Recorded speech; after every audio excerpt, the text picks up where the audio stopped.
क्या हनुमान जी विवाहित थे?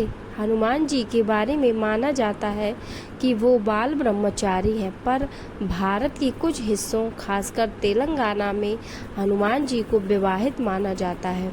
इन क्षेत्रों में प्रचलित मान्यताओं के अनुसार हनुमान जी की पत्नी का नाम सुवर्चला है और वे सूर्यदेव की पुत्री हैं। यहाँ पर हनुमान जी और सुवर्चला का एक प्राचीन मंदिर स्थित है। इसके अलावा पाराशर संहिता में भी हनुमान जी और सुवर्चला के विवाह की कथा है। तेलंगाना के खम्मम जिले में प्रचलित मान्यता का आधार पाराशर संहिता को माना गया है। पाराशर संहिता में उल्लेख मिलता है कि हनुमान जी अविवाहित नहीं विवाहित हैं।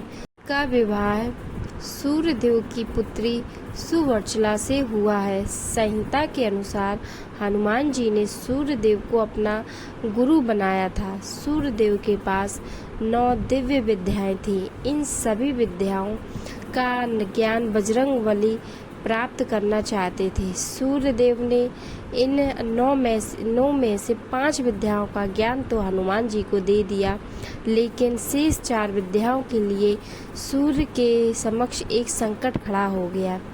शेष 4 विद्याओं का ज्ञान सिर्फ उन्हीं शिष्यों को दिया जा सकता था जो विवाहित हों। हनुमान जी बाल ब्रह्मचारी थे, इस कारण सूर्यदेव ने शेष 4 विद्याओं का ज्ञान देने में असमर्थ हो गए।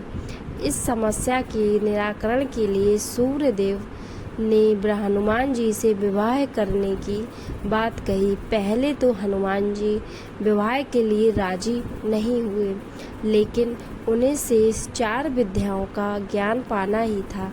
इस कारण अंततः हनुमान जी ने विवाह के लिए हाँ कर दी। जब हनुमान जी विवाह के लिए मान गए, तब उनके योग्य कन्या की तलाश की गई और यह तलाश खत्म हुई सूर्यदेव की पुत्री सुवर्चला पर। सूर्यदेव ने हनुमान जी से कहा कि सुवर्चला परम तपस्वी और तेजस्वी है और इसका तेज तुम ही सहन कर सकते हो। सुवर्चला से विवाह के बाद तुम इस योग्य हो जाओगे कि शेष 4 दिव्य विद्याओं का ज्ञान प्राप्त कर सको। सूर्यदेव ने यह भी बताया कि सुवर्चला से विवाह के बाद भी तुम सदैव बाल ब्रह्मचारी ही रहोगे, क्योंकि विवाह के बाद सुवर्चला पुनः तपस्या में लीन हो जाएगी।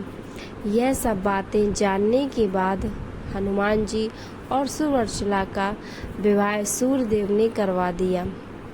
विवाह के बाद सुवर्चला तपस्या में लीन हो गई और हनुमान जी से अपने गुरु सूर्यदेव से शेष 4 विद्याओं का ज्ञान भी प्राप्त कर लिया। इस प्रकार विवाह के बाद भी हनुमान जी ब्रह्मचारी बने हुए हैं। तो दोस्तों, कैसी लगी स्टोरी हमें कमेंट सेक्शन में बताएं और ऐसी ही स्टोरियों के लिए इस चैनल को सब्सक्राइब करें। धन्यवाद।